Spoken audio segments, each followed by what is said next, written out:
Hello guys, welcome to my YouTube channel online study for Hindi साहित्य में।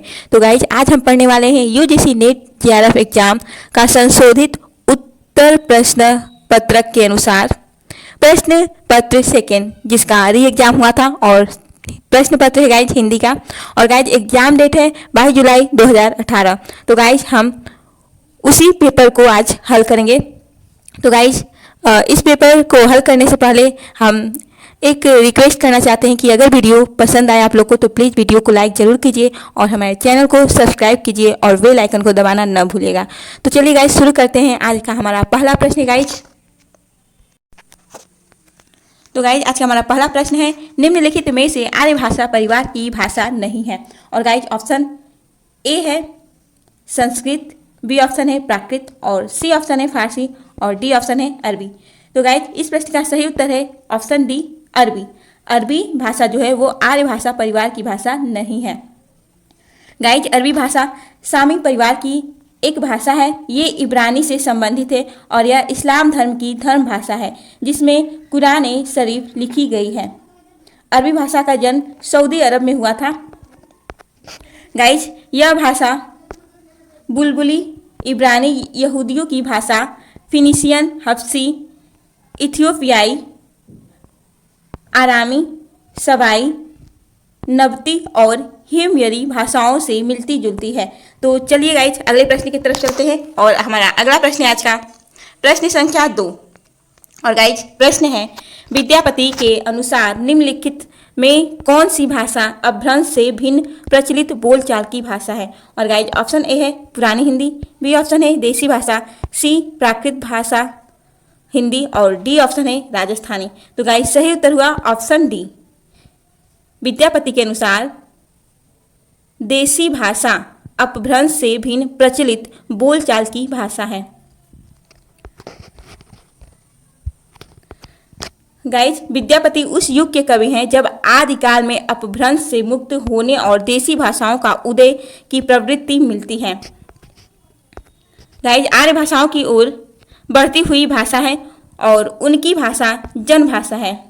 संस्कृत, प्राकृत, फारसी आदि स्रोतों से उन्होंने शब्द अवश्य ग्रहण किया, साथ ही साथ ज़्यादा से ज़्यादा जन भाषा मैथिली भाषा का प्रयोग किया। तो चलते हैं गाइज अगले प्रश्न की तरफ। आई होप कि आप लोग को समझ आया होगा। और देखिए गाइज प्रश्न संख्या 3 है कि पद्मावती समय किस काव्य ग्रंथ का एक अंश है। और गाइज ऑप्शन ए है पद्मावत, बी ऑप्शन है पद्मावती, सी ऑप्शन है पृथ्वीराज रासो और गाइज जो चौथे नंबर का ऑप्शन है वो है पृथ्वीराज विजय। तो गाइज इस प्रश्न का सही उत्तर हुआ कि पद्मावती समय पृथ्वीराज रासो काव्य ग्रंथ का एक अंश है। और गाइज पृथ्वीराज रासो के जो रचयिता हैं वो है चंद्रबरदाई। और गाइज इसके बारे में और जानना लेते हैं। गाइज तो देखिए पद्मावती समय अंश में जिन घटनाओं का वर्णन है उसमें पृथ्वीराज रासो के महत्व के विषय वस्तु मुख्यतः केंद्रित हैं। सम्राट पृथ्वीराज रासो अंतिम हिंदू शासक थे जिन्होंने अपने पराक्रम से अनेक बार विदेशी आक्रमणकारियों को पराजित करके मातृभूमि की वीर परंपरा को गौरव प्रदान किया। पद्मावती समय में कवि ने पृथ्वीराज के शौर्य एवं उदारता का परिचय भी कराया है। उन्होंने पृथ्वीराज के रूप में हमें एक भारतीय संस्कृति के संरक्षक, वीरता के अद्वितीय आदर्श एवं उनके गुणों से युक्त राष्ट्रीय नायक प्रदान किया है। गाइज चलते अगले प्रश्न की तरफ। और गाइज प्रश्न संख्या 4 है कि कवित्व सवैया के विषय में हजारी प्रसाद द्विवेदी की मान्यता है कि मूलतः ये छंद है। और गाइज ऑप्शन ए है लोक से आए हैं और दूसरे नंबर का ऑप्शन है बंदी जन के हैं और तीसरे नंबर का है प्राकृत में प्रचलित थे और चौथा है राजस्थानी के हैं। तो गाइज यहाँ पर बहुत सारे ऑप्शंस को हाईलाइट किया गया है और जो यहाँ पर मेन टॉपिक हैं उसको भी यहाँ पर हाईलाइट कर दिया गया है। तो आप देख सकते हैं कि यहाँ पर जो प्रश्न चौथे का ऑप्शन नंबर 2 है कि कवित्व सवैया के विषय में हजारी प्रसाद द्विवेदी जी की मान्यता है कि ये छंद मूल्यतः बंदी जन के हैं। तो गाइज इस प्रश्न का सही उत्तर हुआ चौथा ऑप्शन। तो गाइज चलते हैं अगले प्रश्न की तरफ। और गाइज हमारा अगला प्रश्न है प्रश्न संख्या 5। और गाइज प्रश्न है सखी संप्रदाय का उपास्य तत्व है। और गाइज पहले नंबर का ऑप्शन है प्रेम, दूसरा है रूप और तीसरा है रूप और प्रेम और चौथा है अंतः साधना। तो गाइज जो ऑप्शन 3 है रूप और प्रेम, यही सखी संप्रदाय का उपास तत्व है। और गाइज सखी संप्रदाय निम्बार्क मत की एक शाखा है जिसकी स्थापना स्वामी हरिदास ने की। सखी संप्रदाय के संस्थापक हैं गाइज हरिदास, और स्वामी हरिदास को ललिता सखी का अवतार माना जाता है। सखी संप्रदाय का उपास्य तत्व रूप और प्रेम है। इसमें भक्त अपने आप को श्री कृष्ण की सखी मानकर उसकी उपासना एवं सेवा करते हैं। तो चलते हैं गाइज अगले प्रश्न की तरफ। आई होप कि ये जानकारी आप लोगों के लिए काफ़ी ज़्यादा महत्वपूर्ण होगी। और गाइज प्रश्न संख्या 6 है, पुष्टि मार्ग क्या है? और गाइज ऑप्शन पहले नंबर का है भगवान के अनुग्रह का मार्ग, और दूसरे नंबर का है भगवान के अनुकरण का मार्ग, और तीसरा है जीव और लोक के रक्षण का मार्ग, और चौथा है भगवान के स्मरण का मार्ग। तो गाइज जो पहला वाला ऑप्शन है ऑप्शन नंबर 1 पुष्टि मार्ग क्या है? तो भगवान के अनुग्रह का मार्ग ही पुष्टि मार्ग है। गाइज आपको बता दें कि जो भक्त साधना निरपेक्ष हो, भगवान के अनुग्रह से स्वतः उत्पन्न हो और जिसमें भगवान दयालु होकर स्वतः जीव पर दया करे, वह पुष्टि भक्ति कहलाती है। ऐसे भक्त भगवान के स्वरूप दर्शन के अतिरिक्त अन्य किसी वस्तु के लिए प्रार्थना नहीं किया करते हैं।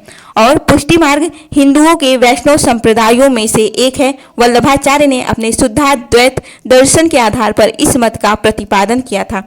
गाइज पुष्टि मार्ग के प्रवर्तक माने जाते हैं श्री वल्लभाचार्य के पुत्र स्वामी विट्ठलनाथ जी, और विट्ठलनाथ जी ने श्रीनाथ जी की सेवा एवं पुष्टि मार्ग के प्रचार प्रसार के लिए किया था। और अष्टचाप कृष्ण काव्यधारा के 8 कवियों के समूह को कहते हैं, जिनका मूल संबंध वल्लभाचार्य द्वारा प्रतिपादित पुष्टि मार्ग संप्रदाय से है। और गाइज आपको बता दें कि अष्टछाप कवियों को विट्ठलनाथ जी ने श्रीनाथ मंदिर की अष्टयाम सेवा के लिए नियुक्त किया था। और गाइज और इसमें जो 8 कवि थे उनमें पहले नंबर पे आते हैं कुंभनदास, सूरदास, परमानंदास, कृष्णदास। गाइज ये जो 4 कवि हैं वो वल्लभाचार्य जी के शिष्य हैं। और गाइज जो बाकी के 4 हैं जो कि नंददास, गोविंद स्वामी, चित्त स्वामी और चतुर्भुज दास। गाइज ये जो 4 कवि हैं वो विट्ठलनाथ जी के शिष्य माने जाते हैं। तो गाइज हम चलते हैं अगले प्रश्न की तरफ। और गाइज देखिए हमारा प्रश्न संख्या 7 है, रस खान का संबंध किस संप्रदाय से है?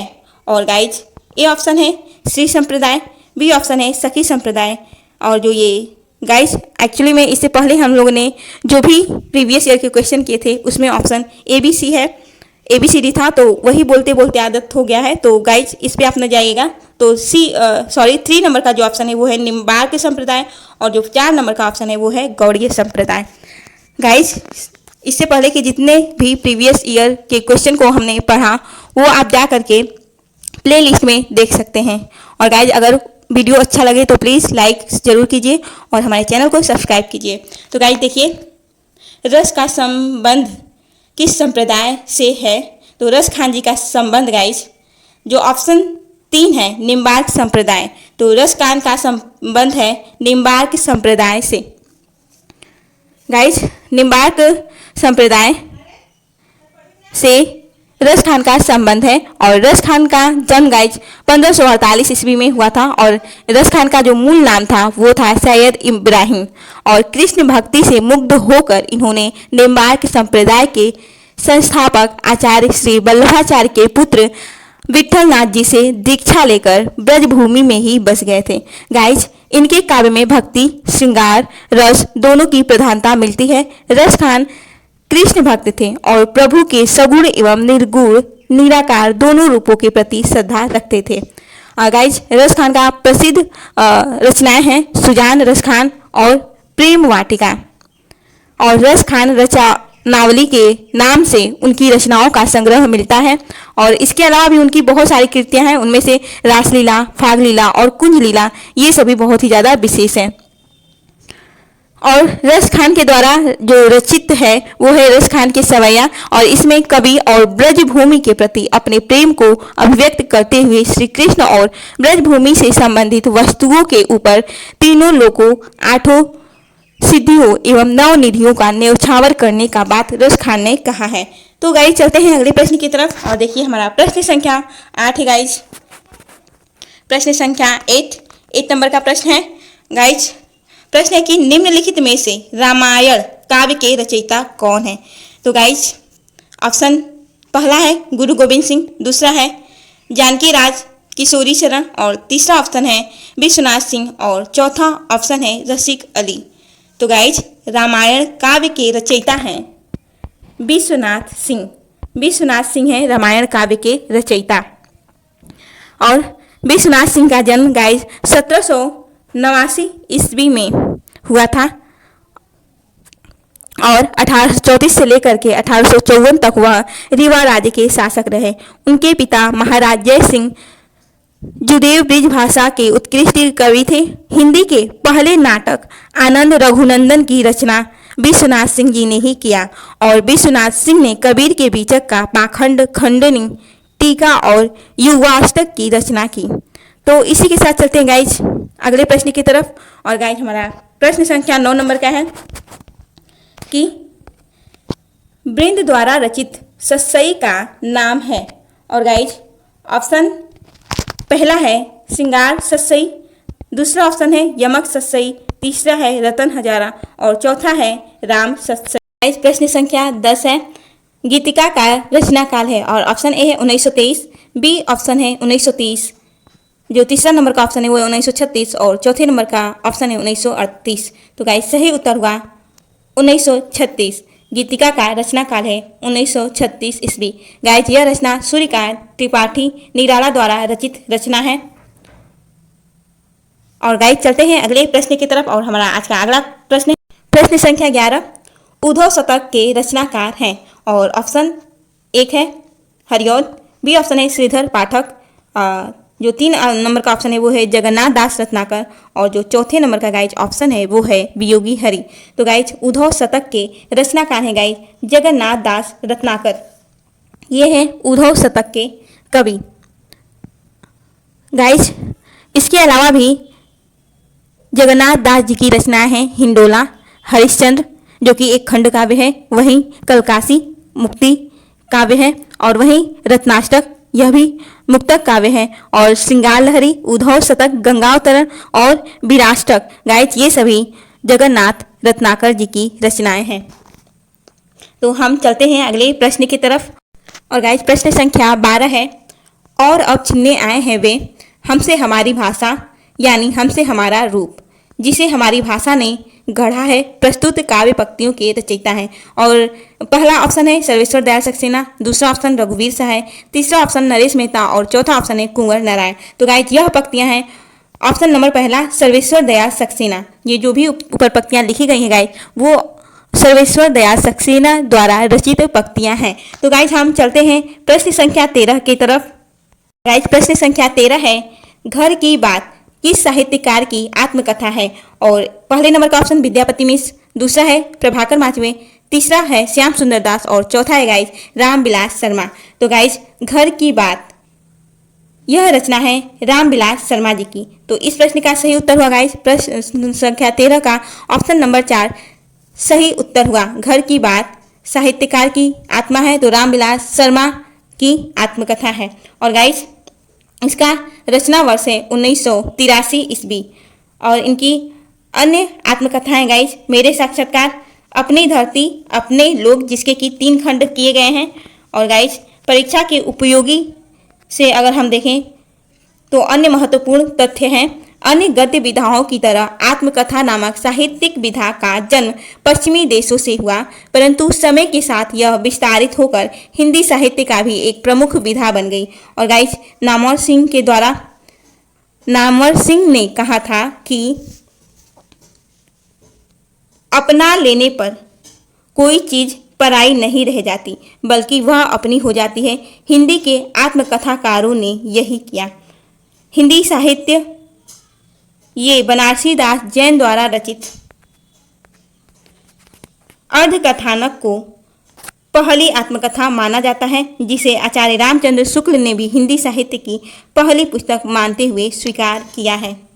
तो गाइज चलते हैं अगले प्रश्न की तरफ और प्रश्न संख्या 14 है गाइज, अनुभूति के द्वंद्व ही से प्राणी के जीवन का आरंभ होता है। उच्च प्राणी मनुष्य भी केवल एक जुड़ी अनुभूति लेकर इस संसार में आता है। उक्त कथन किस निबंध से है? और पहला ऑप्शन है भाव या मनोविकार से, दूसरा है उत्साह, तीसरा है करुणा और चौथा ऑप्शन है लोभ और प्रीति। तो गाइज यह कथन जो ऑप्शन नंबर पहला है भाव या मनोविकार निबंध से लिया गया है। अनुभूति के द्वंद्व ही से प्राणी के जीवन का आरंभ होता है। उच्च प्राणी मनुष्य भी केवल एक जोड़ी अनुभूति लेकर इस संसार में आता है। गाइज यह कथन भाव या मनोविकार निबंध से लिया गया है और गाइज आचार्य रामचंद्र शुक्ल द्वारा यह रचित निबंध है। और गाइज आचार्य रामचंद्र शुक्ल के अनुसार मानव की दो अनुभूतियां हैं, सुख एवं दुख। रामचंद्र शुक्ल जी एक ही भाव या मनोविकार के साथ अन्य भावों को जोड़ते चलते हैं। आचार्य शुक्ल जी भाव या मनोविकार की परिभाषा देते हुए लिखते हैं, नाना विधियों के बोध का विधान होने पर ही उनसे संबंध रखने वाली इच्छा की अनेक रूपता भिन्न भिन्न अनुभूति भाव या मनोविकार कहलाता है। इसी प्रकार आचार्य शुक्ल के अनुसार अनुभूति मुख्यतः दो प्रकार के हैं, पहला है सुखात्मक और दूसरा है दुखात्मक। वर्ग में यश, उत्साह, रति आदि भाव आते हैं और दुख वर्ग में गाइस ईर्ष्या, क्रोध, घृणा आदि आते हैं। तो गाइस चलते हैं अपने प्रश्न संख्या 15 की तरफ और देखिए गाइस हमारा प्रश्न संख्या 15 है, जयशंकर प्रसाद द्वारा रचित पहली कहानी कौन सी है? और जो पहला है वो है पुरस्कार, दूसरा गुंडा, तीसरा ग्राम और चौथा है बीसाती। तो गाइस जयशंकर प्रसाद द्वारा रचित पहली कहानी है ऑप्शन नंबर 3 ग्राम। ग्राम जयशंकर प्रसाद द्वारा रचित पहली कहानी है गाइज। और सन 1912 ईस्वी में इंदू में उनकी पहली कहानी जो कि ग्राम प्रकाशित हुई और कथा के क्षेत्र में प्रसाद जी आधुनिक ढंग की कहानियों के आरंभईता माने जाते हैं। और जबकि जयशंकर प्रसाद का प्रथम नाटक राजश्री है और पहली गद्य चित्राधार है। और वहीं गाइस जयशंकर प्रसाद जी की अंतिम रचना कामायनी है और जयशंकर प्रसाद जी की प्रारंभिक रचनाओं का संग्रह चित्राधार था जो कि सन 1918 ईस्वी में प्रकाशित हुआ, परंतु पहली प्रकाशित काव्य संग्रह कानन कुसुम था जिसका प्रकाशन सन 1913 ईस्वी में हुआ। तो गाइस इसी के साथ चलते हैं अपने प्रश्न संख्या 16 की तरफ। और गाइस प्रश्न संख्या 16 है, लाला भगवान दास और उनके परिवार की कथा किस उपन्यास में वर्णित है? और पहला ऑप्शन है वामा शिक्षक, दूसरा ऑप्शन है भाग्यवती, तीसरा ऑप्शन है निसहाय हिंदू और चौथा ऑप्शन है गाइस नूतन ब्रह्मचारी। तो गाइस सही उत्तर है इस प्रश्न का ऑप्शन नंबर पहला वामा शिक्षक में लाला भगवान दास और उनके परिवार की कथा वर्णित है। गाइस इसके जो रचनाकार हैं वो है मुंशी ईश्वरी प्रसाद एवं मुंशी कल्याण राय। और उपन्यास एवं उनके प्रथम प्रकाशन वर्ष के अनुसार जो उपन्यास है वामा शिक्षक, इसका प्रकाशन वर्ष है 1872, भाग्यवती का प्रकाशन वर्ष है 1877 ईस्वी और निसहाय हिंदू का प्रकाशन वर्ष है 1881 ईस्वी और नूतन ब्रह्मचारी का प्रकाशन वर्ष है गाइज 1886 ईस्वी। तो चलते हैं गाइज प्रश्न संख्या 17 की तरफ और देखिए हमारा प्रश्न संख्या 17 है, भारतेंदु हरिश्चंद्र ने अपनी किस रचना को नाट्य रासक कहा है? और पहले नंबर का ऑप्शन है विशस्य विस्मौषधम, दूसरे नंबर का ऑप्शन है वैदिकी हिंसा हिंसा न भवती और तीसरा है भारत जननी, चौथा है भारत दुर्दशा। तो गाइज भारतेंदु हरिश्चंद्र ने अपनी भारत दुर्दशा रचना को नाट्य रासक कहा है। गाइज इसको लास्य रूपक भी कहा जाता है और इसमें भारतवर्ष की तत्कालीन परिस्थिति का चित्रण एवं अंग्रेजी राज की परोक्ष निंदा की गई है और लघु नाटक में उनकी नव जागरण चेतना और राष्ट्रीय बोध का विस्तृत रूप से अभिव्यक्त हुआ है। वहीं गाइज इस प्रतीकात्मक नाटक में भारतेंदु ने भारत की दुर्दशा के सभी पक्षों को कुछ काल्पनिक प्रतीकों के माध्यम से स्पष्ट किया है। इसमें उन्होंने पराधीन भारत की दयनीय आर्थिक स्थिति एवं सामाजिक सांस्कृतिक अधःपतन का चित्रण किया है। और गाइज परीक्षा की दृष्टि से जो महत्वपूर्ण प्रश्न है वो गाइज हैं, भारतेंदु हरिश्चंद्र ने मौलिक एवं अनुदित कुल मिलाकर के 17 नाटकों का सृजन किया, जो कि इस प्रकार से है गाइज। रत्नावली का प्रकाशन वर्ष 1868 ईस्वी, और गाइज इसमें संस्कृत से अनुवाद का विवरण किया गया है। और विद्या सुंदर 1868 ईस्वी इसका प्रकाशन वर्ष है, और बंगला से छाया अनुवाद का विवरण है। और पाखंड विडंबना का प्रकाशन वर्ष है 1872 ईस्वी, और इसमें जो विवरण दिया गया है वो कृष्णा मिश्र रचित प्रबोध चंद्रोदय के तृतीय भाग का अनुवाद है। वहीं गाइस धनंजय विजय में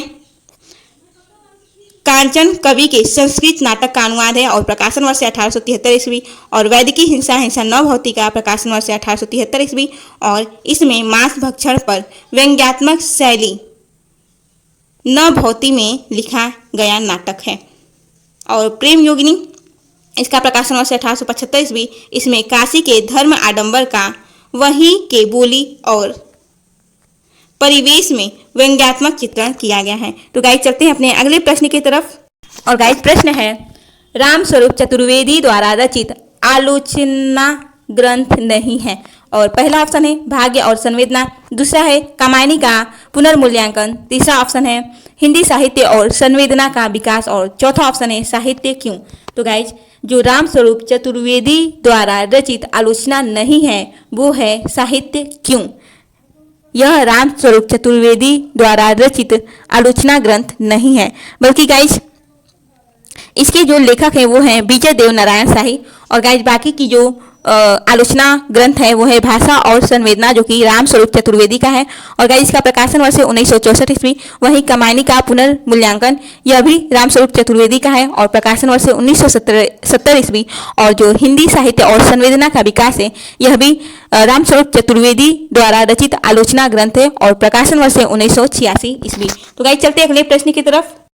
और गाइज प्रश्न है प्रश्न संख्या 19, निम्नलिखित में से कौन सी पुस्तक रामविलास शर्मा द्वारा लिखित नहीं है। और पहला ऑप्शन है हिंदी जाति का साहित्य, दूसरा है प्रगतिशील साहित्य की समस्या, तीसरा है यथार्थवाद, और चौथा है महावीर प्रसाद द्विवेदी और हिंदी नव जागरण। तो गाइज यहाँ पर जो हिंदी जाति का साहित्य है और प्रगतिशील साहित्य की समस्याएं और महावीर प्रसाद द्विवेदी और हिंदी नव जागरण, गाइज यह रामविलास शर्मा द्वारा लिखित रचनाएं हैं। और ये जो यथार्थवाद है यह रामविलास शर्मा द्वारा लिखित नहीं है, बल्कि यह पुस्तक वैद्य गुरुदत्त द्वारा रचित रचना है। और जो हिंदी जाति का साहित्य है और प्रगतिशील साहित्य की समस्याएं हैं और महावीर प्रसाद द्विवेदी और हिंदी नव जागरण जो पुस्तक है गाइज इसके लेखक हैं रामविलास शर्मा। तो हम चलते हैं अगले प्रश्न की तरफ। और गाइज प्रश्न संख्या 20 है, आचार्य रामचंद्र शुक्ल की व्यवहारिक आलोचना का आदर्श रूप उनकी किस पुस्तक में मिलता है। पहला है रसमीमांसा, दूसरा है चिंतामणि भाग 1, और तीसरा है गोस्वामी तुलसीदास, और चौथा ऑप्शन है हिंदी साहित्य का इतिहास। तो गाइज आचार्य रामचंद्र शुक्ल की व्यवहारिक आलोचना का आदर्श गोस्वामी तुलसीदास जो कि रामचंद्र शुक्ल द्वारा रचित रचना है उसी में मिलता है। अगला प्रश्न है और 21 नंबर का प्रश्न है। गाइज 21 नंबर का प्रश्न है और प्रश्न कुछ इस प्रकार से है, पिया मोर बालक हम तरुणी कौन तप चूकी भेलहु जननी उपयुक्त पंक्तियों में किन विसंगतियों का वर्णन हुआ है। और गाइज जो पहला ऑप्शन है वो है अनमेल विवाह, दूसरा ऑप्शन है स्त्री की भाग्यवादिता, तीसरा ऑप्शन है दाम्पत्य जीवन के प्रति उदासीनता, और जो चौथे नंबर का ऑप्शन है वो है काम पिपासा। और गाइज यहाँ पर नीचे कूट दिए गए हैं, तो हमको बताना है इन सारे ऑप्शंस को देख करके कि जो ऊपर वाली पंक्तियां कही गई हैं कि पिया मोर बालक हम तरुणी कौन तप चूकी भेलहु जननी, इन पंक्तियों में कौन कौन से विसंगतियों का वर्णन किया गया है। तो गाइज आपको बता दें कि जो ये पंक्तियां यहाँ पर कही गई हैं यह विद्यापति के द्वारा रचित पंक्तियां हैं।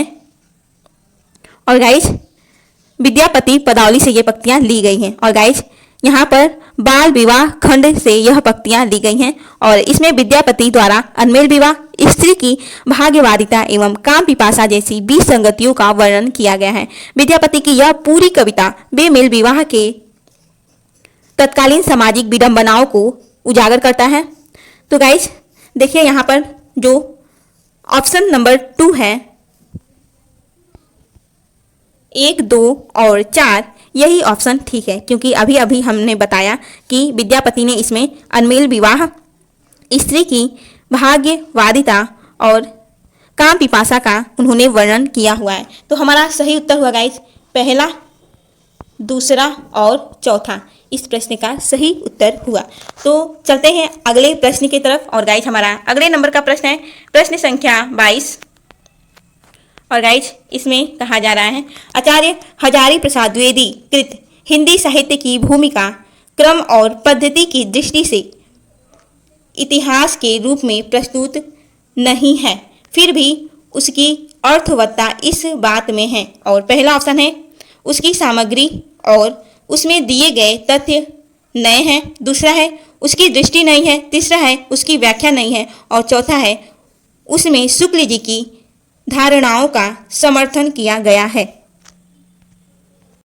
गाइज आपको बता दें आपके जानकारी के लिए कि आचार्य हजारी प्रसाद द्विवेदी ने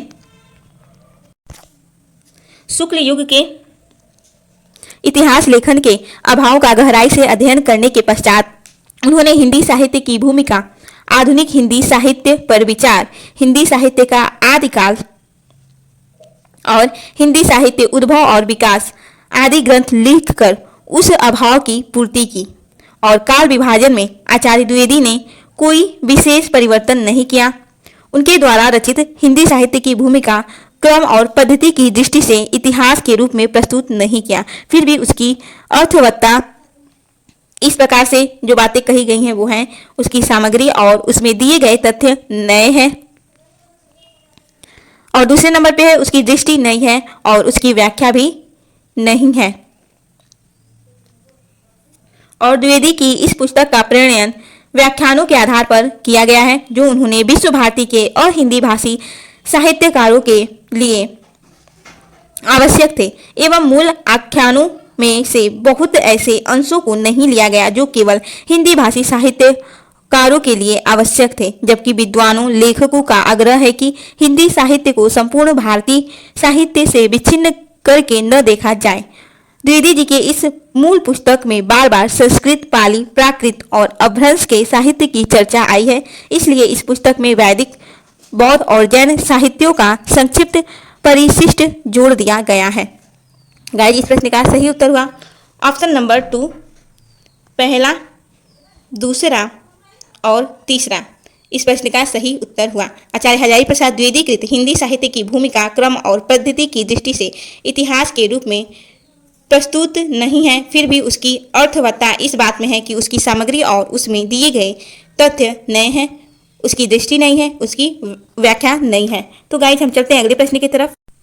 तो गाइज अगला प्रश्न है हठ योग में प्रयुक्त सहस्त्रार चक्र के लिए इस्तेमाल होने वाले अन्य शब्द हैं। गाइज यहाँ पर अन्य शब्द नहीं होना चाहिए।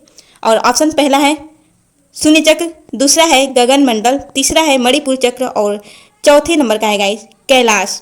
तो गाइज यहाँ पर जो मणिपुर चक्र है यह हठ योग में प्रयुक्त सहस्त्रार चक्र के लिए इस्तेमाल होने वाले शब्द हैं, लेकिन यहाँ पर जो शून्य चक्र, गगन मंडल और कैलाश है यह सहस्त्रार चक्र के लिए इस्तेमाल होने वाले शब्द नहीं है। तो गाइज इस प्रश्न का सही उत्तर हुआ ऑप्शन नंबर 4। इस प्रश्न का सही उत्तर हुआ शून्य चक्र, गगन मंडल, कैलाश। गाइज ये सभी सहस्त्रार चक्र में इस्तेमाल नहीं किए जाते हैं, और जो मणिपुर चक्र है यह सहस्त्रार चक्र के लिए इस्तेमाल किया जाने वाला शब्द है। तो सही उत्तर हुआ हमारा ऑप्शन नंबर 4। तो इसी के साथ चलते हैं अगले प्रश्न की तरफ। और प्रश्न संख्या 24 है गाइज, प्रेम पहाड़ कठिन विधि गढ़ा, 100 पे चढ़े जो सिर 100 चढ़ा, पंथ सुरी के उठा अंकुरु, चोर गढ़े की गढ़ मंसूरू, तू राजा का पही रसी कंथा, तोरे घर ही मांझ 10 पंथा, प्रेम पंथ पर चलने के लिए क्या आवश्यक है।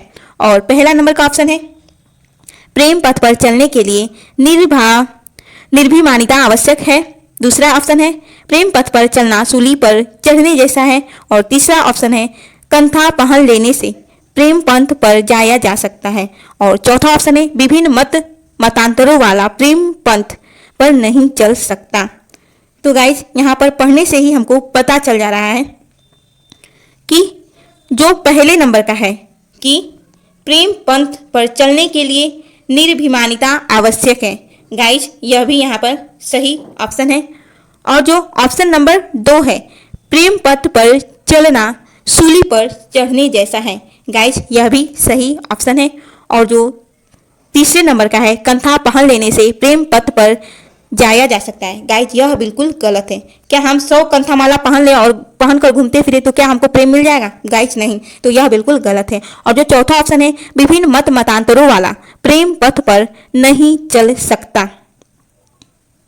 तो गाइज यहाँ पर यह भी ऑप्शन सही है। तो गाइज सही उत्तर हुआ हमारा प्रश्न संख्या 3। जो ऑप्शन नंबर 3 है, पहला, दूसरा और चौथा, इस प्रश्न का सही उत्तर हुआ। तो गाइज हम चलते हैं अगले प्रश्न की तरफ और हमारा 25 नंबर का प्रश्न है,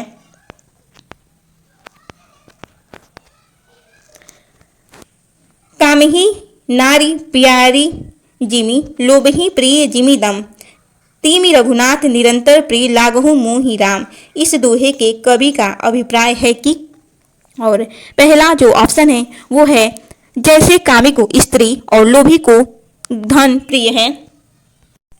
दूसरे नंबर का ऑप्शन है, हे राम आप कामी को भी प्रिय लगिए।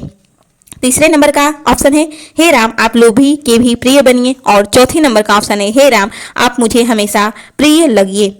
तो गाइज यहाँ पर जो पहला नंबर का ऑप्शन है और यहाँ पर जो चौथे नंबर का ऑप्शन है कि जैसे कामी को स्त्री और लोभी को धन प्रिय है, और हे राम आप मुझे हमेशा प्रिय लगिए, इस प्रश्न का सही उत्तर हुआ। इस प्रश्न का सही उत्तर हुआ गाइज ऑप्शन नंबर 4।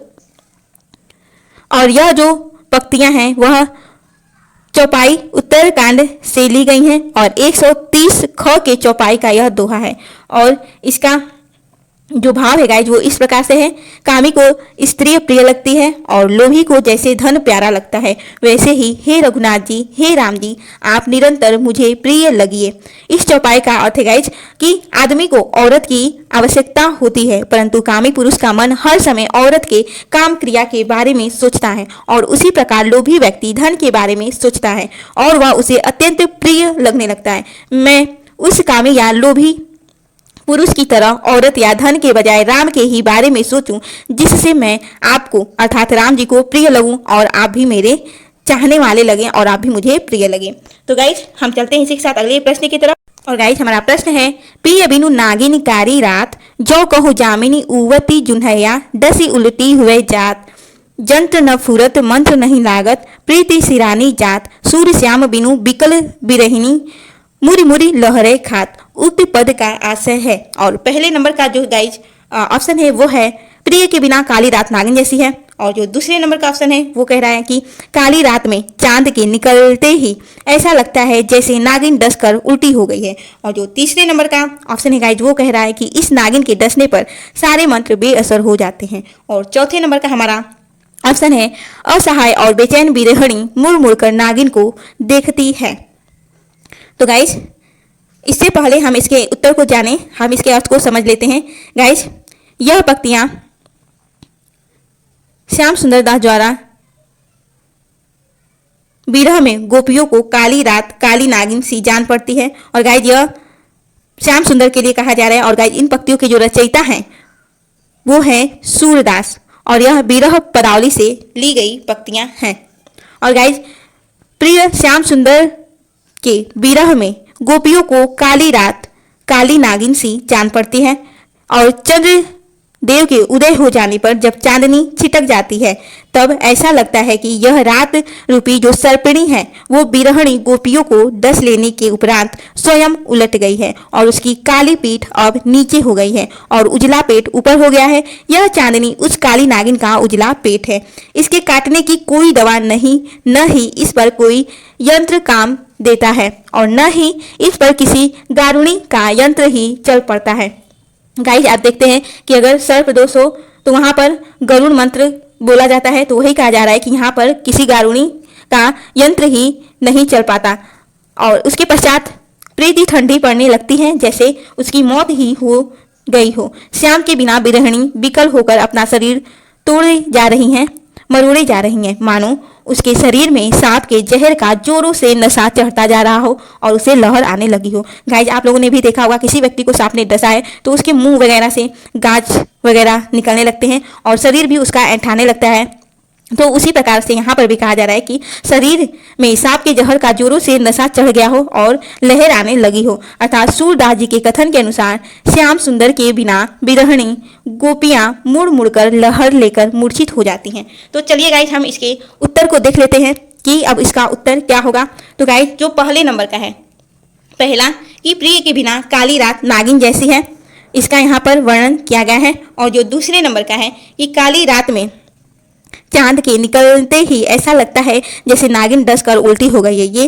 और जो तीसरे नंबर का ऑप्शन है कि इस नागिन के डसने पर सारे मंत्र बेअसर हो जाते हैं। तो गाइस ये तीनों ऑप्शन ऊपर के बिल्कुल ही सही हैं। तो हमारा सही उत्तर हुआ ऑप्शन नंबर ए, इस प्रश्न का सही उत्तर हुआ। तो गाइस हम चलते हैं अगले प्रश्न की तरफ। और गाइस 27 नंबर का प्रश्न है, यो हुई मन मेरो मेरे काम को न रहो भाई। श्याम रंग वै करी समानयो श्याम रंग में इन काव्य पंक्तियां का आशय है। और पहला नंबर का ऑप्शन है गाइस, नायिका का मन उसके वश में नहीं है। दूसरा है वह उसके लिए निरर्थक हो गया है। और तीसरा है वह कृष्ण के रंग में रंग गया है। और जो चौथे नंबर का ऑप्शन है गाइज, उसका अर्थ है कि उसका मन काले रंग का हो गया है। तो गाइज चलिए हम देख लेते हैं कि इसका अर्थ क्या होगा। तो गाइज इन पंक्तियों में कोई गोपी कहना चाहती है कि श्री कृष्ण के रंग में रंग कर मेरा मन उन्हीं के जैसा हो गया है तथा मेरा मन श्री कृष्ण के वश में हो गया है। तो गाइज यहाँ पर जो ऑप्शन नंबर पहला है नायिका, गाइज जो ऑप्शन नंबर पहला है नायिका का मन उसके वश में नहीं है, यह बात सही है। और जो यहाँ पर तीसरे नंबर का ऑप्शन है वह कृष्ण के रंग में रंग गया है, तो गाइज यह भी तीसरे नंबर का ऑप्शन सही है। तो हमारा जो सही उत्तर हुआ गाइज वो हुआ ऑप्शन नंबर 3, पहला और तीसरा इस प्रश्न का सही उत्तर हुआ कि नायिका का मन उसके वश में नहीं है और वह कृष्ण के रंग में रंग गया है।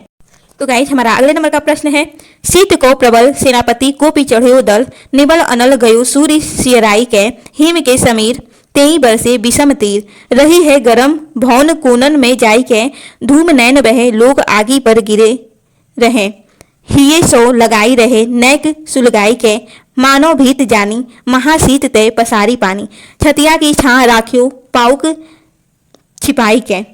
और गाइस पहले नंबर का ऑप्शन है यह सामान्य जीवन का चित्रण है। दूसरा ऑप्शन है ठंड को गुस्सेल सेना जैसा बताया गया है। तीसरे नंबर का ऑप्शन है गर्मी केवल लोगों के दिलों में बची है। और चौथे नंबर का ऑप्शन है सामान्य लोग आग के भरोसे सर्दी बिताते हैं।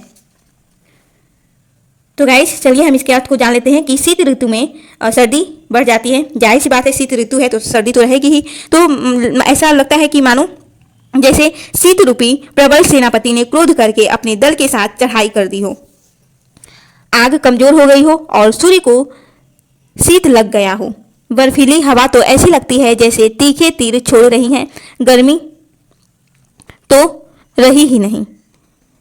वह तो जैसे भवनों के कोनों में जाकर छिप गई है।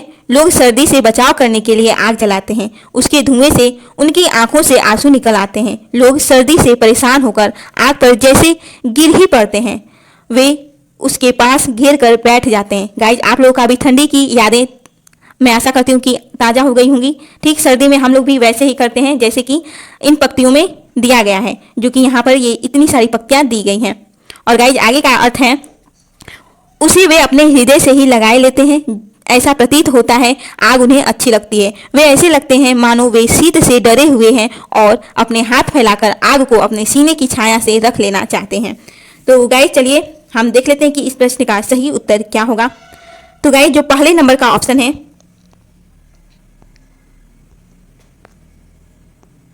यह सामान्य जीवन का चित्र है। और दूसरा नंबर का जो ऑप्शन है ठंड को गुस्सैल सेना जैसा बताया गया है इन पंक्तियों में। और गर्मी केवल लोगों के दिलों में बची है। गाइज ये नहीं, ये बिल्कुल गलत है। और जो चौथा ऑप्शन है ऑप्शन नंबर 4 वो कह रहा है कि सामान्य लोग आग के भरोसे सर्दी बिताते हैं। तो चलिए गाइज हम इसके सही कोड को देख लेते हैं और इसका सही कोड क्या होगा हम जान लेते हैं। तो पहला, दूसरा और चौथा इस प्रश्न का सही कोड हुआ। तो गाइज सही उत्तर हुआ ऑप्शन नंबर 3, पहला, दूसरा और चौथा। तो चलिए गाइज अगले प्रश्न की तरफ चलते हैं। तो गाइज प्रश्न संख्या 29 है, निम्नलिखित विकल्पों में से किसका संबंध कवि सुमित्रानंदन पंत से है? और पहला ऑप्शन है प्रकृति प्रेम, दूसरा ऑप्शन है आनंदवाद, तीसरा है छायावाद और चौथा ऑप्शन है अरविंद दर्शन। तो गाइज कवि सुमित्रानंदन पंत का संबंध जो है वो है प्रकृति प्रेम से और छायावाद से भी है, और इनका जो संबंध वो है अरविंद दर्शन से भी है। तो गाइज जो सही उत्तर हुआ वो हुआ ऑप्शन नंबर 3। इस प्रश्न का सही उत्तर हुआ। कवि सुमित्रानंदन पंत छायावादी काव्यधारा का चौथा स्तंभ माने जाते हैं, और इसके पूर्व छायावाद के प्रमुख 3 स्तंभ थे, जिसमें प्रसाद, निराला और वर्मा, ये छायावाद के 3 स्तंभ माने जाते हैं। और गाइज पंत जी की कविता की एक विशेषता रही कि उनके काव्य में प्रकृति के प्रति अपार प्रेम और कल्पना की ऊंची उड़ान रही। पंत जी को यह अपने जन्म स्थान के परिवेश से ही शायद प्रकृति प्रेम प्राप्त हुआ था। और गाइज इनका जन्म स्थान था कौसानी, उत्तराखंड, और उनका यह प्रकृति प्रेम उनकी पहली रचना वीणा से लेकर लोकायतन नामक महाकाव्य तक समान रूप से देखा जा सकता है। और गाइज पंत जी का संपूर्ण साहित्य सत्यम शिवम सुंदरम के आदर्शों से प्रभावित होते हुए भी समय के साथ लगातार बदलता रहा है। जहां उनके प्रारंभिक कविताओं में प्रकृति और सौंदर्य के रमणीय चित्र मिलते हैं, वहीं दूसरे चरण की कविताओं में छायावाद की सूक्ष्म कल्पनाओं एवं कोमल भावनाओं और अंतिम चरण की कविताओं में प्रगतिवाद और विचारशीलता के मिलते हैं। तो गाइज इनकी कुछ रचनाएं भी हैं, जैसे कि स्वर्ण धूलि, स्वर्ण किरण, उत्तरा वाणी। तो हम चलते हैं अगले प्रश्न की तरफ। और गाइज हमारा अगला प्रश्न है, जयशंकर प्रसाद ने कामायनी में चित्रित किया है कि पहले नंबर का ऑप्शन है श्रद्धा, प्रेम और करुणा का प्रवर्तक करने वाली है। गाइज यह कामायनी में चित्रित किया गया, और दूसरा भी है ईर्ष्या या बुद्धि कर्मों में उलझाने वाली है। गाइज इसका भी वर्णन कामायनी में किया गया है। और जो तीसरा ऑप्शन है देख लेते हैं, श्रद्धा के साथ मनु कभी शांतिपूर्वक नहीं रहते हैं। गाइज इसका वर्णन वहां कामायनी में नहीं किया गया है। और जो चौथा ऑप्शन है, ईर्ष्या के साथ रहकर मनु शासन की व्यवस्था भूल जाते हैं। तो गाइज यहाँ पर यह पंक्तियां भी नहीं की गई है कामायनी सर्ग में। तो यहाँ पर जो सही उत्तर हुआ गाइज वो हुआ ऑप्शन नंबर पहला और ऑप्शन नंबर दूसरा, इस प्रश्न का सही उत्तर हुआ। तो हमारा सही उत्तर हुआ गाइज ऑप्शन नंबर 3, पहला और दूसरा। तो हम चलते हैं अगले प्रश्न की तरफ। गाइज 31 नंबर का प्रश्न है, निम्नलिखित में से किसका संबंध हरिवंश राय बच्चन से है? और जो पहला ऑप्शन है गाइज वह है रसवंती। तो गाइज रसवंती का संबंध हरिवंश राय बच्चन से नहीं है। और फिर देखिए गाइज जो दूसरा ऑप्शन है वो है आनंद दर्शन। तो गाइज इसका भी बच्चन से संबंध नहीं है। तो यह भी गलत ऑप्शन हो गया। और देखिए गाइज जो तीसरे नंबर का ऑप्शन है वो है विषाद काव्य। तो गाइज यह हरिवंश राय बच्चन से संबंधित है। और जो चौथा ऑप्शन हुआ मधु काव्य, गाइज इससे भी हरिवंश राय बच्चन संबंधित हैं। तो गाइज सही उत्तर हुआ हमारा आंसर नंबर 4। इस प्रश्न का सही उत्तर हुआ तीसरा और चौथा सही है। गाइज आपको बता दें कि हरिवंश राय बच्चन जी का काव्य उनके जीवन क्रम के साथ साथ मधु काव्य, विषाद काव्य, प्रणय काव्य और राजनैतिक सामाजिक काव्य जैसे सोपान पार करते हुए अपनी विकास यात्रा को संपन्न करते हैं। इस विकास यात्रा में बच्चन जी का काव्य नायक अथवा अभिप्रेत मनुष्य भी निरंतर विकास करता चलता है। मधु काव्य, मधुशाला, मधुबाला, मधु कलश का मनुष्य उत्तर छायावाद की प्रवृत्ति के अनुरूप शरीर के अनुभवों को अधिक महत्व देता दिखाई पड़ता है। वहीं विषाद काव्य निशा निमंत्रण, एकांत संगीत, आकुल अंतर, गाइज यह विषाद काव्य है। इसमें मनुष्य अवसाद की कड़ी चोटें झेलता दिखाई पड़ता है, परंतु नीड़ उजड़ जाने पर भी हताश नहीं होता एवं अपने शोक को इस प्रकार श्लोकत्व प्रदान करते हैं जैसे कि अनुभूति की सघनता और करुणा के युग से उसमें देवत्व को भी ललकारने वाली तेजस्विता जन्म लेता है। तो गाइज चलते हैं अगले प्रश्न की तरफ। तो गाइज प्रश्न संख्या 32 है, निम्नलिखित में से कौन जनवादी कवि है? पहला ऑप्शन है धूमिल, दूसरा है धर्मवीर भारती, तीसरा है कुंवर नारायण और चौथा है कुमार बिकल। तो गाइज जो जनवादी कवि हैं वो है गाइज धूमिल और कुमार बिकल, ये जनवादी कवि माने जाते हैं। तो सही उत्तर हुआ गाइज हमारा ऑप्शन नंबर 3। इस प्रश्न का सही उत्तर हुआ धूमिल और कुमार बिकल, यह जनवादी कवि माने जाते हैं। तो हम चलते हैं अगले प्रश्न की तरफ। तो गाइस प्रश्न संख्या 33 है, निम्नलिखित में से कौन सी कहानी प्रेमचंद द्वारा रचित नहीं है? और ऑप्शन ए है पिसनहारी का कुआं, दूसरा है पर्दा, तीसरा है मनोवृत्ति और चौथा ऑप्शन है गाइस प्रतिध्वनि। तो गाइस यहाँ पर जो पर्दा है और प्रतिध्वनि, यह गाइस यह रचना प्रेमचंद द्वारा रचित रचना नहीं है। गाइस पर्दा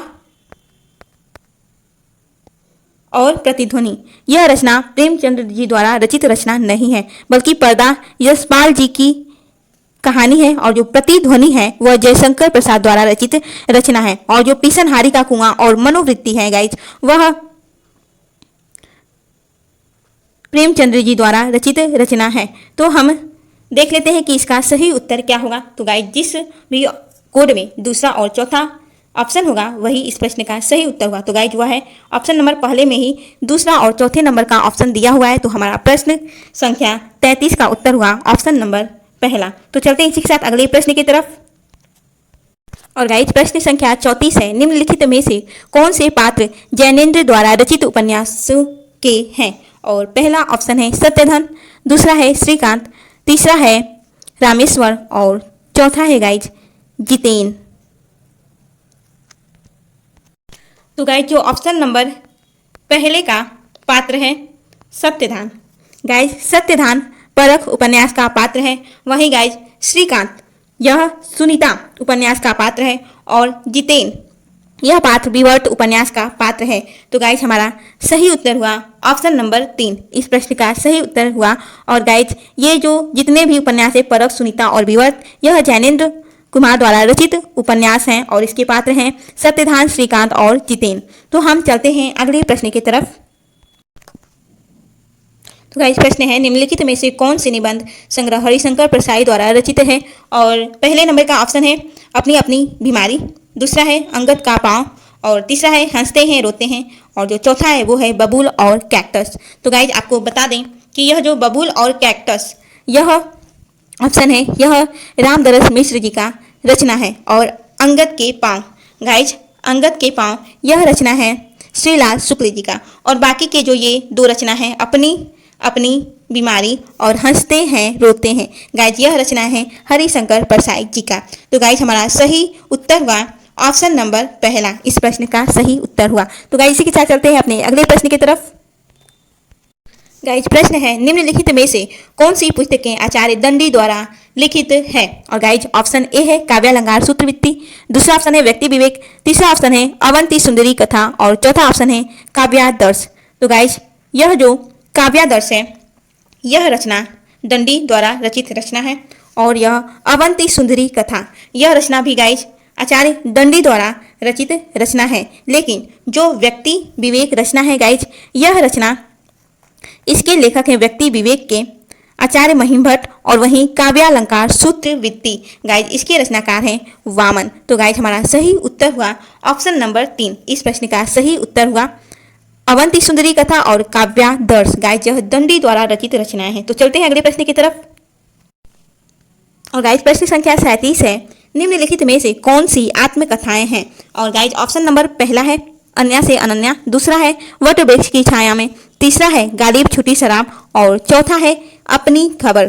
तो गाइस यहाँ पर जो यह तीनों रचना है अन्या से अनन्या, गालिब की छुटी शराब और अपनी खबर, गाइस ये सभी रचनाएं आत्म की कथा विधा की रचनाएं हैं। और जो वट वृक्ष की छाया में यह जो रचना है गाइस यह जीवन से संबंधित ग्रंथ है, जीवनी विधा का रचना है और अमृतलाल नागर की स्मृति को सुरक्षित रखने के लिए यह रचना लिखी गई है। तो गाइस हम देख लेते हैं इसका सही उत्तर क्या हुआ। तो गाइस इस प्रश्न का सही उत्तर होगा ऑप्शन नंबर पहला, 1, 3 और 4 इस प्रश्न का सही उत्तर हुआ। तो गाइस प्रश्न संख्या 38 है, निम्नलिखित में से कौन से नाटक काव्यात्मक शैली में लिखे गए हैं? और पहला ऑप्शन है अंधायुग, दूसरा ऑप्शन है सूखा सरोवर, तीसरा है माधवी और चौथा ऑप्शन है एक कंठ बिस्पाई।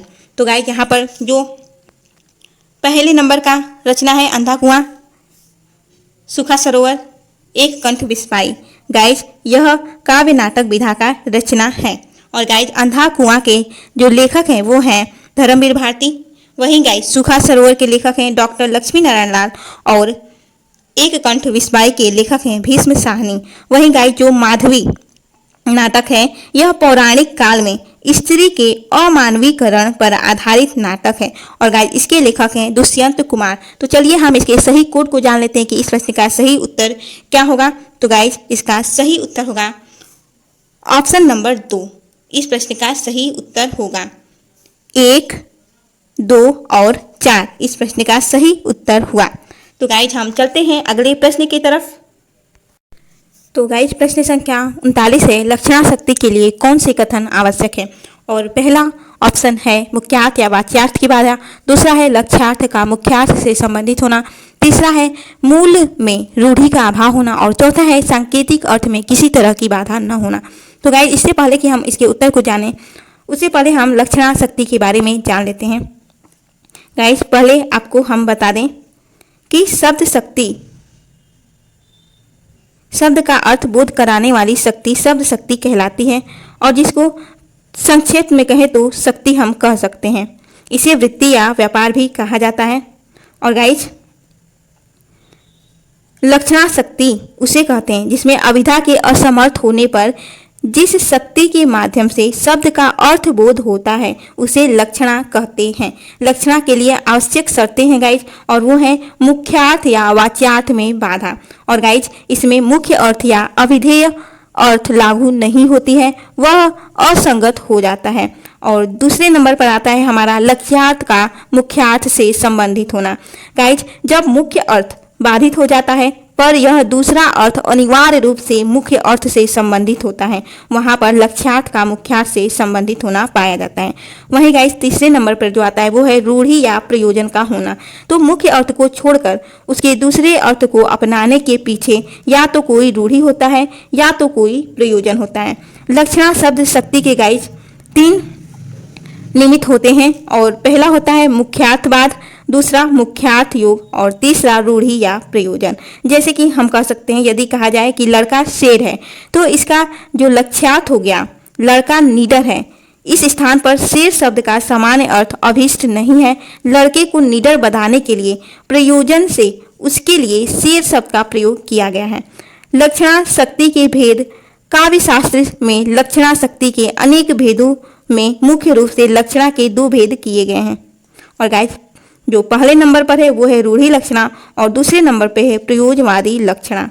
तो गाइस रूढ़ि लक्षणा वहाँ होता है जब किसी शब्द के नियत सांकेतिक अर्थ को त्याग कर उसमें भिन्न अन्य अर्थ या लक्ष्यार्थ लिया जाता है जो बहुत दिनों में रूढ़िया परंपरा से नियत हो गया हो, वहाँ पर रूढ़ि लक्षणा होती है। जैसे कि आगी बरवागनी ते बड़ी है आगी पेट की ना। तो तुलसीदास द्वारा रचित इस छंद में बरवाग्नि का मुख्य अर्थ समुद्र में लगने वाली आग है, किंतु पेट में आग नहीं भूख लगती है, इसलिए मुख्यार्थ की बाधा है। अर्थात यहाँ पर लक्ष्यार्थ तीव्र भूख से है। वहीं गाइस प्रयोजनवती लक्षणा में मुख्य अर्थ के बाधित होने के कारण जब किसी प्रयोजन उद्देश्य के लिए किसी विशेष अभिप्राय से मुख्य अर्थ से संबंध रखने वाले किसी लक्ष्यार्थ या अन्य अर्थ को ग्रहण किया जाता है तो उसे प्रयोजनवती लक्षणा कहते हैं। अर्थात जहाँ किसी शब्द का नियत अर्थ न लेकर उससे भिन्न अर्थ या लक्ष्यार्थ किसी विशेष प्रयोजन से लिया जाए तो वहाँ पर प्रयोजनवती लक्षणा होती है। जैसे तुम शुद्ध बुद्ध आत्मा केवल हे चिर पुराण है चिर नवीन। सुमित्रा नंदन पंत जी ने यहाँ पर गांधी जी को निर्विकार तथा अत्यंत पवित्र सिद्ध करने के लिए प्रयोजन से ही उन्हें आत्मा कहा है। गाइज यहाँ पर पूछा गया है प्रश्न में कि लक्षणा शक्ति के लिए कौन से कथन आवश्यक हैं। तो गाइज यहाँ पर जो पहले नंबर पर दिया गया है मुख्यार्थ या वाच्यार्थ की बाधा और जो दूसरे नंबर पे दिया गया है लक्ष्यार्थ का मुख्यार्थ से संबंधित होना। गाइज यहाँ पर पहला और दूसरा ही ऑप्शन सही है और मूल में रूढ़ि का अभाव ये इसमें नहीं होगा और सांकेतिक अर्थ में किसी तरह की बाधा न होना। गाइज यहाँ पर भी ये ऑप्शन गलत होगा। तो हमारा सही उत्तर हुआ गाइज ऑप्शन नंबर 4। इस प्रश्न का सही उत्तर हुआ पहला और चौथा। प्रश्न संख्या 40 है, निम्नलिखित में से किन लेखकों का संबंध मुख्यतः बिंब से संबंधित ग्रंथों के लेखन से है। और पहला ऑप्शन है टी.एस. इलियट, दूसरा है फ्रैंक कर्मोड, तीसरा है सी.डी. लेविस और चौथा है क्लिंट ब्रुक्स। तो गाइज जो दूसरे नंबर पे आ रहे हैं फ्रैंक करमोड और सी.डी. लेविस। गाइस, इनका जो संबंध है वह बिंब ग्रंथों से है। गाइस, बिंब शब्द अंग्रेजी के इमेज का रूपांतर है और इसका मतलब होता है मूर्त रूप प्रदान करना। बिंब विधान हिंदी साहित्य में कविता की एक शैली है। बिंब का प्रयोग साहित्य में आरंभ से होता आ रहा है। प्रतीकों के विपरीत बिंब इंद्रिय संवेद्य होते हैं। कवि की अनुभूति किसी न किसी इंद्रिय से जुड़ी रहती है, जिससे साहित्य में हमें दृश्य बिंबों के साथ साथ घ्राण एवं स्पर्श बिंबों का भी प्रयोग मिलता है। कवि बिंबों के महत्व को सदा स्वीकार करते हैं और एक आंदोलन के रूप में बिंबवाद के प्रवर्तन का श्रेय अंग्रेजी कवि टी.ई. ह्यूम को माना जाता है। तो हम चलते हैं अगले प्रश्न की तरफ। सॉरी गाइस, इसके हम आंसर को देख लेते हैं। तो हमारा सही उत्तर हुआ ऑप्शन नंबर दूसरा और तीसरा।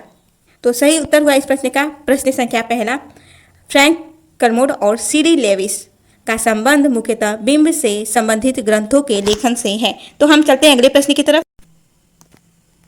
और गाइस, प्रश्न संख्या 41 है। रचना काल की दृष्टि से निम्नलिखित काव्य कृतियों का सही अनुक्रम क्या है? और गाइस, ऑप्शन नंबर 1 है माधवानल कामकंदला, हित तरंगिणी, प्रेम वाटिका, वृंद सत्सई। दूसरा ऑप्शन है प्रेम वाटिका, वृंद सत्सई, माधवानल कामकंदला, हित तरंगिणी। तीसरा ऑप्शन है हित तरंगिणी, माधवानल कामकंदला, वृंद सत्सई, प्रेम वाटिका। चौथे नंबर का है वृंद सत्सई, प्रेम वाटिका, हित तरंगिणी और माधवानल कामकंदला। तो गाइस, हमारा सही उत्तर हुआ ऑप्शन नंबर 3 हित तरंगिणी, माधवानल कामकंदला, वृंद सत्सई और प्रेम वाटिका। तो गाइस, यहाँ पर हित तरंगिणी का गाइस प्रकाशन वर्ष है 1598 ईस्वी। और उसके बाद है माधवानल कामकंदला और उसके बाद है गाइस वृंद सत्सई और फिर उसके बाद जो रचना है गाइस वो है प्रेम वाटिका। और ये गाइस रस खान की रचना है। तो हम चलते हैं इसी के साथ अगले प्रश्न की तरफ। और प्रश्न संख्या 42 नंबर का है।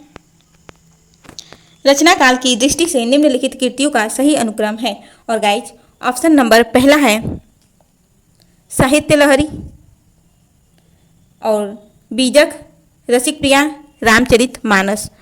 और गाइस, दूसरे नंबर का ऑप्शन है बीजक, रामचरितमानस, रसिक प्रिया, साहित्य लहरी। तीसरे नंबर का ऑप्शन है बीजक, साहित्य लहरी, रामचरितमानस, रसिक प्रिया। और चौथे नंबर का ऑप्शन है रसिक प्रिया, बीजक, रामचरितमानस और साहित्य लहरी। तो गाइस, आप लोग की जानकारी के लिए बता दें कि बीजक का प्रकाशन वर्ष 1872, साहित्य लहरी का 1607 ईस्वी और रामचरितमानस का 1631 ईस्वी और रसिक प्रिया का 1555 ईस्वी। तो गाइस, सही उत्तर हुआ ऑप्शन नंबर 3 इस प्रश्न का सही उत्तर हुआ। इसी के साथ चलते हैं गाइस अगले प्रश्न की तरफ। और प्रश्न संख्या 43 है गाइस। आचार्य रामचंद्र शुक्ल के साहित्य इतिहास में सगुण धारा के अंतर्गत कृष्ण भक्ति शाखा के कवियों का क्या क्रम दिया गया है? और पहला ऑप्शन है सूरदास, परमानंदास, नंददास, कृष्णदास। और दूसरा ऑप्शन है सूरदास, नंददास, परमानंदास, कृष्णदास। और तीसरा ऑप्शन है सूरदास, नंददास, कृष्णदास और परमानंददास। और चौथा ऑप्शन है नंददास, सूरदास, परमानंदास, कृष्णदास। तो गाइस, इसके पहले भी हम लोगों ने इस प्रश्न को पढ़ा जिसमें अष्टछाप के कवियों को हमने देखा था। और गाइस, रामचंद्र शुक्ल के साहित्य इतिहास में सगुण धारा के अंतर्गत कृष्ण भक्ति शाखा के कवियों का इस प्रकार से क्रम है। पहले नंबर पर आते हैं कुंभन दास, फिर गोविंद स्वामी, चित्त स्वामी, चतुर्भुज दास आते हैं। तो गाइस, हमारा सही उत्तर हुआ ऑप्शन नंबर 3 इस प्रश्न का सही उत्तर हुआ सूरदास, नंददास, कृष्णदास और परमानंद दास। और गाइस, ये अष्टछाप के कवि हैं। और पहले नंबर पर आते हैं सूरदास, फिर नंददास, कृष्णदास, परमानंदास, कुंभनदास, चित्त स्वामी, गोविंद स्वामी और उसके बाद लास्ट में आते हैं चतुर्भुज दास। तो हम चलते हैं अगले प्रश्न की तरफ। और प्रश्न संख्या 44 है गाइस। आधुनिक हिंदी साहित्य के संदर्भ में निम्नलिखित का सही अनुक्रम है। पहला ऑप्शन है भदेशपन, रहस्यात्मकता, इतिवृत्तात्मकता, उत्तर आधुनिकता। दूसरे नंबर पर है रहस्यात्मकता, इतिवृत्तात्मकता, भदेशपन, उत्तर आधुनिकता। तीसरे नंबर पर आता है इतिवृत्तात्मकता, रहस्यात्मकता, भदेशपन और उत्तर आधुनिकता। और चौथे नंबर का ऑप्शन है उत्तर आधुनिकता, रहस्यात्मकता, भदेशपन और इतिवृत्तात्मकता। तो गाइस, आधुनिक हिंदी साहित्य के संदर्भ में ये विकास क्रम कुछ इस प्रकार से है। पहले नंबर पे हमारा आता है गाइस इतिवृत्तात्मकता। इस हिसाब से हमारा जो सही उत्तर हुआ गाइस वो हुआ ऑप्शन नंबर 3। इसके बाद आता है गाइस रहस्यात्मकता, उसके बाद भदेशपन और उसके बाद लास्ट नंबर पर आता है उत्तर आधुनिकता। तो हम चलते हैं अगले प्रश्न की तरफ। और गाइस प्रश्न संख्या 45 है, प्रकाशन काल की दृष्टि से सुमित्रा नंदन पंत के निम्नलिखित काव्य संग्रहों का सही अनुक्रम है। पहले नंबर का ऑप्शन है लोकायतन, उत्तरा, सत्यकाम, अतिमा। दूसरा है उत्तरा, अतिमा, लोकायतन, सत्यकाम। और तीसरा ऑप्शन है सत्यकाम, अतिमा, उत्तरा, लोकायतन। और चौथा ऑप्शन है अतिमा, उत्तरा, लोकायतन और सत्यकाम। तो गाइज आपको बता दें कि ये जो सभी की सभी रचनाएं हैं यह पंत जी द्वारा रचित रचनाएं हैं। और गाइज इसका जो सही उत्तर हुआ वो हुआ ऑप्शन नंबर 2, उत्तरा, उसके बाद अतिमा और उसके बाद लोकायतन और गाइज लास्ट में आता है सत्यकाम। तो हम चलते हैं अगले प्रश्न की तरफ। गाइज इसका प्रकाशन वर्ष भी हम बता देते हैं। और उत्तरा का प्रकाशन वर्ष है 1949 ईस्वी और अतिमा का प्रकाशन वर्ष है 1955 ईस्वी। वहीं गाइज लोकायतन का जो प्रकाशन वर्ष है वो है 1964 ईस्वी और सत्यकाम का एकदम लास्ट में रचना होता है। गाइज इसका रचना काल अभी निश्चित नहीं है। तो हम चलते हैं अगले प्रश्न की तरफ। और गाइज प्रश्न संख्या 46 है, प्रकाशन वर्ष की दृष्टि से निम्नलिखित कविता संग्रहों का सही अनुक्रम है। और पहले नंबर का ऑप्शन है आत्महत्या के विरुद्ध, आंगन के पार द्वार, चुका भी हूँ नहीं मैं, चांद का मुंह टेढ़ा। दूसरे नंबर का ऑप्शन है चांद का मुंह टेढ़ा है, आंगन के पार द्वार, चुका भी हूँ नहीं मैं, आत्महत्या के विरुद्ध। और तीसरे नंबर का ऑप्शन है आंगन के पार द्वार, चांद का मुंह टेढ़ा है, आत्महत्या के विरुद्ध और चुका भी हूँ नहीं मैं। और चौथे नंबर का ऑप्शन है चुका भी हूँ नहीं मैं, आंगन के पार द्वार, आत्महत्या के विरुद्ध, चांद का मुंह टेढ़ा। तो गाइज इस प्रश्न का सही उत्तर है ऑप्शन नंबर 3। इस प्रश्न का सही उत्तर है आंगन के पार द्वार का प्रकाशन वर्ष है 1961 ईस्वी और इसके कवि हैं अज्ञे। वहीं चांद का मुंह टेढ़ा है, इसका प्रकाशन वर्ष है 1964 ईस्वी और कवि हैं मुक्तिबोध। और आत्महत्या के विरुद्ध 1967 ईस्वी प्रकाशन वर्ष है और कवि हैं रघुवीर सहाय। चुका भी हूँ नहीं मैं, इसका प्रकाशन वर्ष 1975 ईस्वी और कवि हैं शमशेर बहादुर सिंह। तो हम चलते हैं अगले प्रश्न की तरफ। और हमारा प्रश्न है प्रकाशन वर्ष के अनुसार निम्नलिखित कवियों का सही अनुक्रम है। पहला ऑप्शन है सरोज स्मृति, ब्रह्म राक्षस, परिवर्तन, बाघ। दूसरा है परिवर्तन, सरोज स्मृति, ब्रह्म राक्षस, बाघ। तीसरा ऑप्शन है बाघ, परिवर्तन, सरोज स्मृति, ब्रह्म राक्षस। और चौथा ऑप्शन है ब्रह्म राक्षस, बाघ, परिवर्तन, सरोज स्मृति। तो गाइज आपको बता दें कि परिवर्तन का जो प्रकाशन वर्ष है वो है 1924 ईस्वी और कवि हैं पंत। और सरोज स्मृति का प्रकाशन वर्ष है 1935 ईस्वी और कवि हैं निराला जी। और ब्रह्म राक्षस का 1957 ईस्वी और इसके कवि हैं मुक्तिबोध। वहीं बाघ का प्रकाशन वर्ष है 1980 ईस्वी और इसके कवि हैं केदारनाथ सिंह। तो सही उत्तर हुआ गाइज ऑप्शन नंबर 2, इस प्रश्न का सही उत्तर हुआ। तो चलते हैं हम अपने अगले प्रश्न की तरफ। और गाइज प्रश्न है प्रकाशन वर्ष के अनुसार निम्नलिखित उपन्यासों का सही अनुक्रम है। पहला ऑप्शन है समय सरगम, मैयादास की माड़ी, लाल टीन की छत, आधा गांव। दूसरा ऑप्शन है आधा गांव, लालटेन की छत, मैयादास की माड़ी, समय सरगम। तीसरा ऑप्शन है लालटेन की छत, आधा गांव, समय सरगम, मैयादास की माड़ी। और चौथा ऑप्शन है मैयादास की माड़ी, समय सरगम, लालटेन की छत, आधा गांव। तो सही उत्तर हुआ गाइज ऑप्शन नंबर 2, इस प्रश्न का सही उत्तर हुआ गाइज आधा गांव का प्रकाशन वर्ष 1966 ईस्वी, लेखक राही मासूम रचा। वही लालटेन की छत 1974 ईस्वी प्रकाशन वर्ष है और लेखक है निर्मल वर्मा। वही मैयादास की माड़ी के लेखक भीष्म साहनी है और प्रकाशन वर्ष 1988 ईस्वी। और समय सरगम का लेखक हैं कृष्णा सोपती और समय सरगम का प्रकाशन वर्ष है सन 2000 ईस्वी। तो हम चलते हैं अगले प्रश्न की तरफ। तो गाइज अगला प्रश्न है प्रश्न संख्या 49 और प्रश्न है प्रकाशन वर्ष के अनुसार निम्नलिखित कहानियों का सही अनुक्रम है। पहले नंबर का ऑप्शन है फांसी, शरणार्थी, एक और जिंदगी, मांस का दरिया। दूसरे नंबर का ऑप्शन है मांस का दरिया, एक और जिंदगी, फांसी, शरणार्थी। तीसरे नंबर का ऑप्शन है शरणार्थी, फांसी, मांस का दरिया, एक और जिंदगी। चौथे नंबर का ऑप्शन है एक और जिंदगी, मांस का दरिया, शरणार्थी, फांसी। तो गाइज सही उत्तर हुआ हमारा ऑप्शन नंबर ए, इस प्रश्न का सही उत्तर हुआ फांसी का जो प्रकाशन वर्ष गाइज 1929 ईस्वी है, लेखक जयनंद कुमार हैं। और शरणार्थी का प्रकाशन वर्ष 1948 ईस्वी और लेखक हैं अज्ञे। और वहीं एक और जिंदगी और इसके लेखक हैं गाइज मोहन राकेश। और मांस का दरिया का लेखक है कमलेश्वर और प्रकाशन वर्ष 1966 ईस्वी। तो हम चलते हैं अगले प्रश्न की तरफ। तो गाइज प्रश्न संख्या हमारा अगला है प्रकाशन वर्ष के अनुसार निम्नलिखित कृतियों का सही अनुक्रम है। और पहला ऑप्शन है शब्दिता, वाद विवाद संवाद, पश्यंती, तमाल के झरोखे से, दूसरा ऑप्शन है पश्यंती तमाल के झरोखे से वाद विवाद संवाद शब्दिता। तीसरा ऑप्शन है तमाल के झरोखे से शब्दिता पश्यंती वाद विवाद संवाद। चौथा ऑप्शन है वाद विवाद संवाद पश्यंती शब्दिता तमाल के झरोखे से। सही उत्तर हुआ गाइज ऑप्शन नंबर 2 इस प्रश्न का सही उत्तर हुआ। और गाइज पश्यंती का प्रकाशन वर्ष 1967 ईस्वी, वहीं तमाल के झरोखे से का प्रकाशन वर्ष 1981 ईस्वी और वाद विवाद संवाद का प्रकाशन वर्ष 1989 ईस्वी। तो गाइज आज के लिए बस इतना ही, फिर मिलते हैं हम अपने अगले वीडियो में। और गाइज आप जाकर के प्लेलिस्ट में प्रीवियस ईयर के क्वेश्चन पेपर को देख सकते हैं। तो गाइज मिलते हैं अपने अगले वीडियो में, तब तक के लिए धन्यवाद।